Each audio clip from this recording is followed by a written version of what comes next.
Hello friends, how are you all. आज हम start करने लगे हैं आपका subject financial management. Now financial management क्या है, क्यों है और हम इसको कहाँ यूज करेंगे, आइए स्टार्ट करते हैं। बच्चों, जिन लोगों ने कॉमर्स स्टडी किया है क्लास 12th में, उनके पास एक सब्जेक्ट है बिजनेस स्टडीज। उसमें आपने चैप्टर 9 में फाइनेंशियल मैनेजमेंट के बारे में पढ़ा है, राइट। सो आज हम फाइनेंशियल मैनेजमेंट को एज अ सब्जेक्ट स्टार्ट करने लगे हैं। आइए इसको स्टार्ट करते हैं। बच्चों, वर्ड है फाइनेंशियल मैनेजमेंट। इसको उल्टा करके पढ़ें तो क्या बनता है, management of finance. Financial word बना वर्ड फाइनेंस से। हम क्या कर रहे हैं, हम कर रहे हैं मैनेजमेंट। किसकी कर रहे हैं, फाइनेंस की। और फाइनेंस मतलब फंड्स या मनी जो हमारे को एक बिजनेस में रिक्वायर्ड है। एक प्रैक्टिकल सिनेरियो लेके चलते हैं। सपोज आप कंपनी के फाइनेंस मैनेजर हैं। अब देखिए, आपको एज अ फाइनेंस मैनेजर क्या रोल प्ले करना है, क्या डिसीजंस लेने हैं। बच्चों हमारे पहला decision as a financial manager है, उसे कहते हैं फाइनेंसिंग डिसीजन। दूसरा बच्चों हमारा डिसीजन है, उसको कहते हैं इन्वेस्टमेंट डिसीजन। और तीसरा बेटा आपका आएगा डिविडेंड डिसीजन। ठीक है, तो 3 डिसीजन कौन से हैं, फाइनेंसिंग, इन्वेस्टमेंट और डिविडेंड, जिसके बारे में अब हम डिस्कस करेंगे। आइए तो स्टार्ट करते हैं अपने पहले डिसीजन से, जिसका नाम है फाइनेंसिंग डिसीजन, राइट। बच्चों, फाइनेंसिंग डिसीजन हमारा बहुत इंपॉर्टेंट डिसीजन है, जिसकी हम अभी बात करते हैं, फिर हम डिस्कस करेंगे। फाइनेंसिंग डिसीजन में बेटा हमें बात करनी है सोर्स ऑफ फंड्स और कॉस्ट ऑफ फंड्स। किसकी बात करनी है, सोर्स ऑफ फंड्स और दूसरा कॉस्ट ऑफ फंड्स। हमने क्या डिसाइड करना है फाइनेंसिंग डिसीजन में, हमने ये देखना है कि हमारे को पैसा जो चाहिए हम वो कहां से रेज करें, उसे कहेंगे आप सोर्स। और बेटा हर चीज की हमारी सोसाइटी में, हमारे बिजनेस में एक कॉस्ट होती है, चाहे वो विजिबल कॉस्ट हो चाहे इनविजिबल कॉस्ट हो। So cost of funds.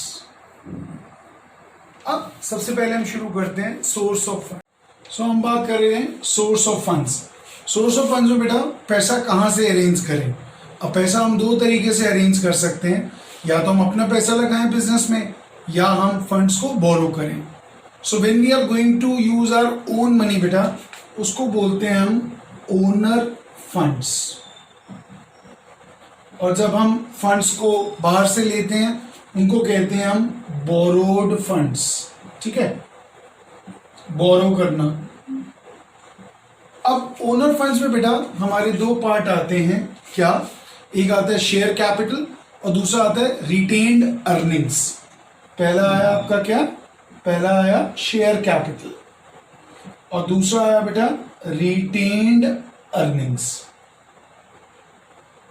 ठीक है, अब शेयर कैपिटल कंपनी के केस में आपने लोअर क्लासेस में भी पढ़ा है। शेयर कैपिटल 2 टाइप्स की होती है, equity share capital and preference share capital.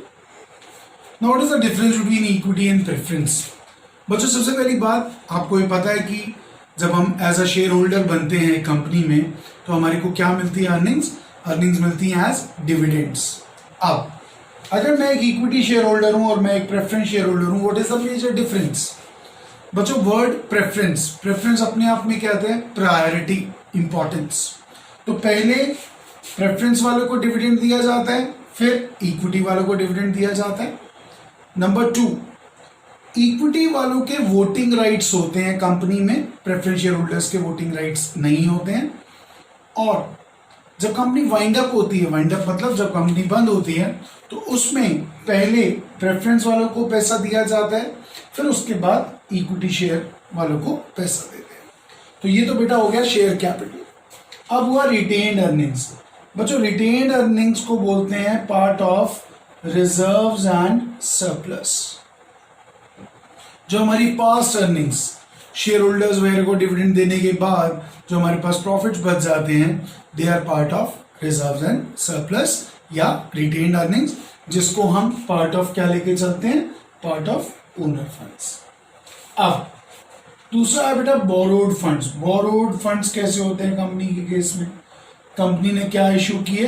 Company ने इशू किए डिबेंचर्स। डिबेंचर्स क्या?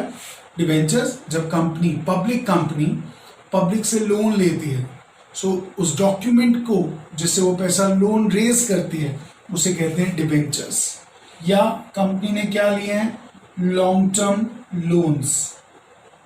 या कंपनी ने फाइनेंशियल इंस्टीट्यूशन से लोन्स लिए हैं। So they all are covered under borrowed funds. और बोरोड फंड्स पे क्या पे करते हैं? बोरोड फंड्स पे आप पे करते हैं इंटरेस्ट। और आपकी नॉलेज के लिए अभी बता देता हूं, इंटरेस्ट जो कंपनी पे करती है, जो बोरोवर पे करता है बच्चों, उस पे मिलता है कंपनी को टैक्स बेनिफिट, टैक्स की छूट मिलती है under the Indian income tax act 1961। So owner funds and borrowed funds. Owner means share holders, borrowed means debentures, long term financial institution से लोन्स। अब आया कॉस्ट। बच्चों फाइनेंस में कॉस्ट को आइडेंटिफाई करते हैं विद कैपिटल अल्फाबेट के। अगर मैं कहूं मुझे कॉस्ट ऑफ डिबेंचर्स निकालनी है, सो कॉस्ट ऑफ डिबेंचर्स क्या होगी? Cost of debentures will be identified by K D. Similarly cost of preference shares K P. Similarly cost of equity K E, first alphabet of the word, and cost of retained earnings is K R. तो ये हमारा है financing decision. अब हम शुरू करेंगे, dividend decision आएगा हमारा 3rd नंबर पे। अब हम शुरू करेंगे बच्चों इन्वेस्टिंग डिसीजन। अब ये भी बहुत इंपॉर्टेंट डिसीजन है। क्यों इंपॉर्टेंट है? क्योंकि बेटा आपने फंड्स तो रेज कर लिए, अब फंड्स रेज कर लिए और उसको आपने अपने कंपनी में संभाल के रखा हुआ है कि चोरी ना हो जाए या कुछ हो जाए, तो उसको अब आपको क्या करना है? फर्दर इन्वेस्ट, उस पैसे का यूटिलाइजेशन करना है। जिसमें हमारे पास 2 तरह के डिसीजन आएंगे बेटा। एक आएगा शॉर्ट टर्म डिसीजन और दूसरा आएगा बच्चों लॉन्ग टर्म डिसीजन।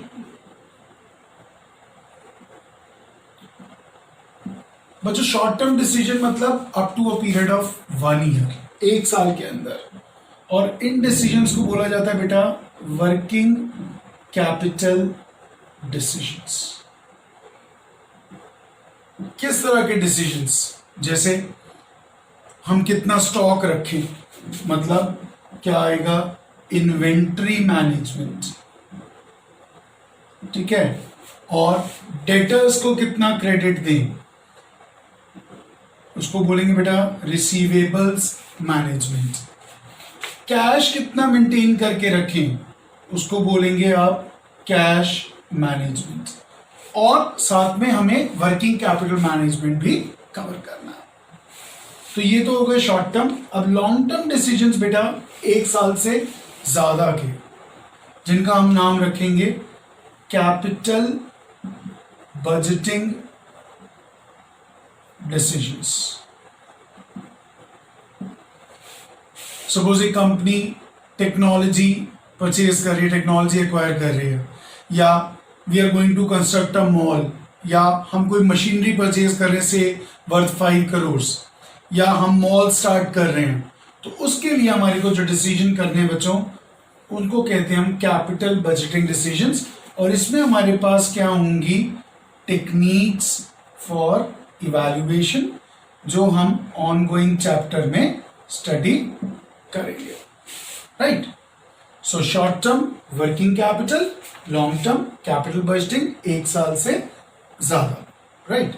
अब तीसरा और आखिरी डिसीजन जो हमारा लास्ट रहेगा बच्चों, वो है आपका वर्किंग कैपिटल डिसीजन जो हमने किया शॉर्ट टर्म। अब जो हमारा डिसीजन आएगा that will be dividend decision.